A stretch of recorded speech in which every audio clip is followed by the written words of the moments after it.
Our movie begins with a girl walking alone through a desolate, isolated area. Blood is dripping from her mouth. Her tongue has been cut out. She's clearly exhausted, terrified, and overwhelmed with sorrow. At the same time, we see a police car slowly trailing behind her. Inside the car is Officer Bill, silently watching her every step. He doesn't intervene until she finally collapses to the ground. Only then does he step out of the car.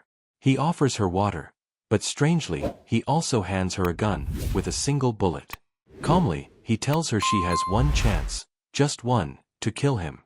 If she succeeds, she can live and walk away. But if she fails, he'll kill her instead. With no other choice, she takes the gun, aims it at Bill, who's now back inside his car, keeping some distance, and fires. But she misses. Without hesitation, Bill floors the gas pedal and runs her over, killing her in cold blood. The next day, we meet a girl named Bobby, driving down the highway. Her sister calls to check in on her. Through the call, we learn that Bobby had a fight with her boyfriend. He hit her. But despite everything, she still loves him and is thinking about going back to him. Her sister warns her not to make that mistake again, reminding her that if he hit her once and she let it slide, he'll do it again. Bobby stops at a gas station, where she unexpectedly meets Officer Bill. He tells her she's committed a traffic violation by using her phone while driving. Bobby explains she was on the phone with her sister because she's going through something serious. Bill sympathizes and tells her he also has a brother he argues with all the time. Then, out of nowhere, Bill invites Bobby to have a drink with him. She immediately declines. She doesn't feel comfortable around him or his strange demeanor. She quickly gets back in her car and drives off. Soon after, her sister calls again, still trying to convince her not to return to her abusive boyfriend and instead head back to the city. But Bobby insists she knows what she's doing and believes she can handle it on her own. While still on the phone, Bobby doesn't notice that she's speeding. But Officer Bill does, and he quickly pulls her over. As he approaches, Bobby tries to fix her appearance, hoping to charm her way out of a ticket. But Bill coldly informs her that the fine is $1,000. Shocked, she protests, "That's way too much." Bill then offers to reduce the fine to $300 if she pays on the spot and promises to let her go. Bobby explains that she doesn't have that kind of money with her. Bill tells her there's an ATM inside the supermarket near the gas station.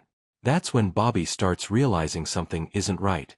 Bill isn't planning to let her go anytime soon. He insists she hand over her phone as collateral to make sure she doesn't try to run. With no other choice, Bobby reluctantly gives him her phone and heads toward the gas station.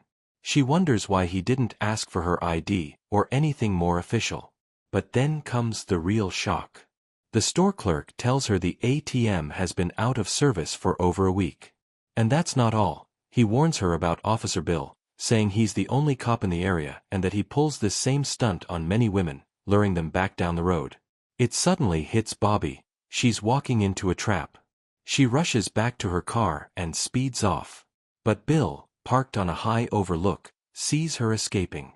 He pulls out his rifle, aims, and fires, shattering one of her rear lights. Still, Bobby doesn't stop.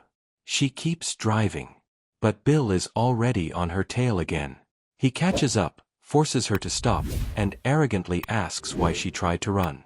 He doesn't even give her a chance to respond before telling her she now has another violation, for the broken taillight. Terrified, Bobby steps out to see the damage. She realizes the bullet hole is exactly where Bill shot her car earlier, but she can't prove it. After all, he's the only cop for miles. There's no one to protect her. No one to believe her. Bill tells her that if she really wants to leave, she'll need to pay up. He says there's another ATM at a diner down the road. This time, he takes her ID before letting her go. She gets in her car and heads toward the diner. But then, through her rearview mirror, she sees something chilling. Bill is aiming his rifle at her car. She panics, thinking he's about to kill her. Instead, he shoots out one of her tires. Bobby loses control of the vehicle and swerves off the road. Shaken and terrified, she climbs out of the car and hides behind it, watching as Bill slowly drives away. Once she's sure he's gone, She grabs her bag and runs down the road. The heat drains her energy, but she keeps pushing forward until she finally reaches the diner Bill had mentioned. But what she finds there leaves her in shock. The diner doesn't even have an ATM. As she catches her breath, she notices that a customer has left cash on the table before heading to the restroom. Acting on impulse and desperation, she snatches the money before anyone sees her. She rushes to the phone and calls her boyfriend, explaining everything that's happened and begging him to come get her. But instead of helping, he accuses her of lying. Worse, he gets angry, claiming she just wants to break up with him. Devastated, Bobby hangs up. Trying to stay calm, she takes a seat at a nearby table. A waitress named Amy approaches, noticing Bobby's disheveled appearance. Her clothes are a mess and her face is dusty. Bobby explains that she walked most of the way there.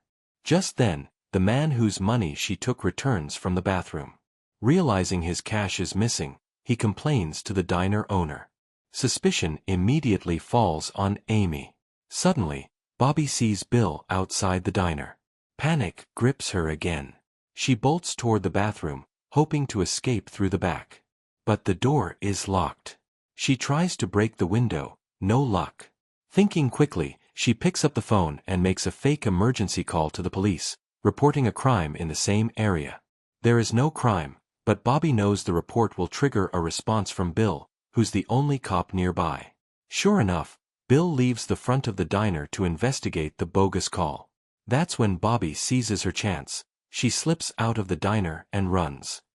But then Bobby is stunned. She finds her car parked just ahead of her. Even more shocking, the broken taillight has been replaced, and the flat tire? It's fixed. But just before she can go, she spots Amy outside the diner.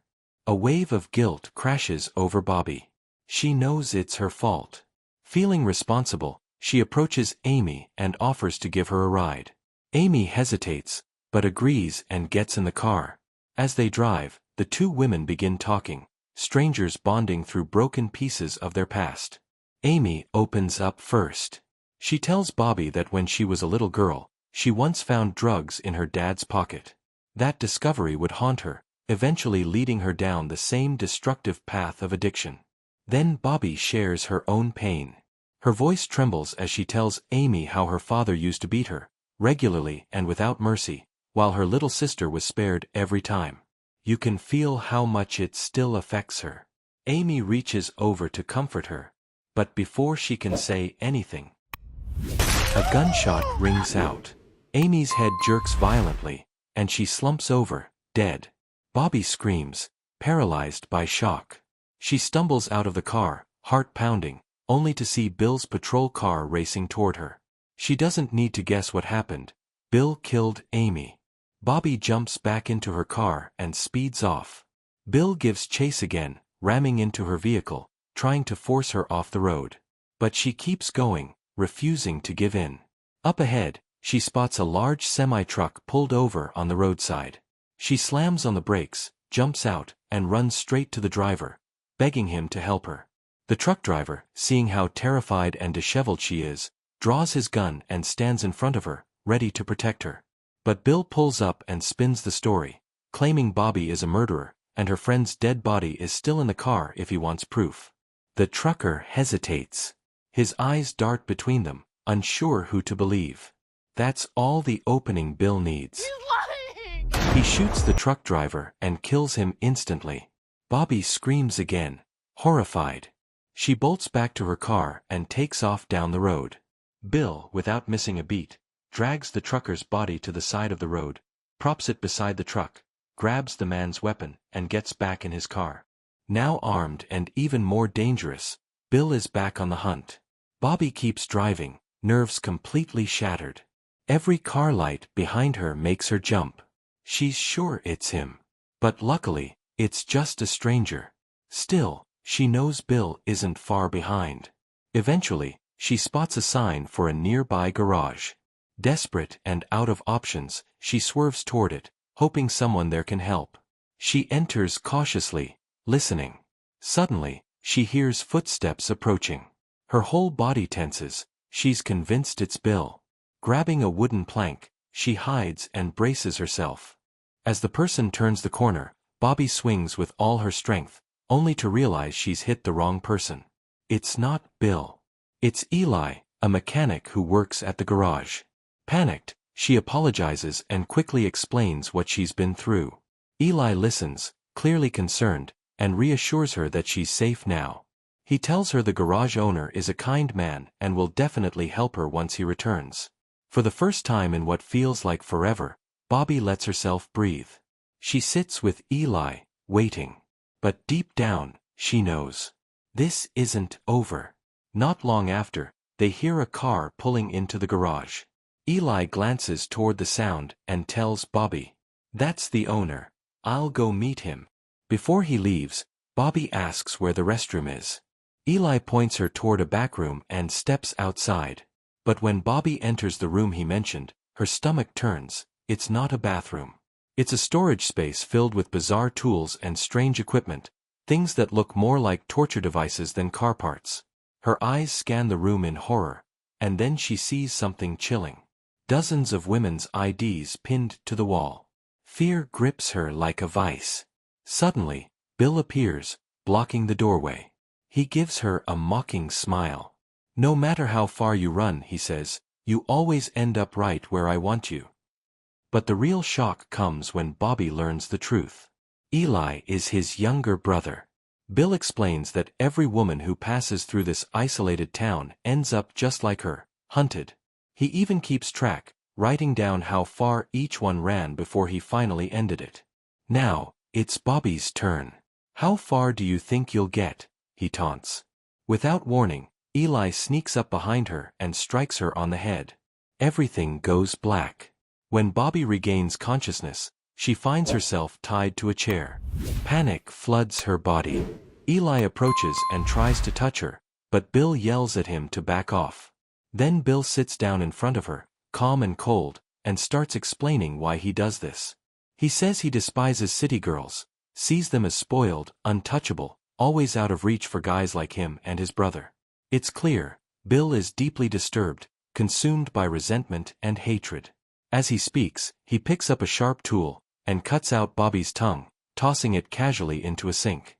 Bobby screams in agony, blood pouring from her mouth. Eli stuffs a rag between her teeth to stop the bleeding. The pain is unbearable, and she passes out again. Time passes. When Bobby wakes, she realizes her hands are no longer tied. She moves carefully, quietly. In the next room, she sees Bill and Eli distracted, watching TV. This is her only chance. She bolts from the room, running as fast as she can. Bill and Eli notice, but they're not angry. In fact, they're delighted. Bobby keeps running. Her body is shaking, drained, but she pushes forward through sheer instinct. Finally, exhausted, she collapses. Bill appears. Calm. Smiling. He holds out a bottle of water. Bobby refuses. She throws the water on the ground in defiance. So he tosses her a gun, one bullet inside, and says with a smirk, "Go on. Try to kill me. If you can do it, you walk away alive." Then he turns, walks to his car, and waits. But this time, the shock is Bill's. He watches in disbelief as Bobby lifts the gun to her head and pulls the trigger. She collapses. Furious, Bill storms out of his car and rushes over to her body, shouting, "That's not how the game is played." And before he can react, she plunges a knife straight into his stomach. Wasting no time, she climbs into Bill's car, desperate to escape. But the keys are missing. Suddenly, Bill lunges at her from behind, grabbing her violently. They struggle. He begins to choke her, rage in his eyes. But Bobby fights back with everything she has left. She reaches for a rock, slams it into his head, and knocks him to the ground. Gasping for breath, she grabs the car keys from his limp hand, jumps in the driver's seat. And as she glances back, she sees him still alive, crawling. No hesitation. She slams her foot on the gas, and runs him over. Bill dies in the same brutal way he killed all his victims.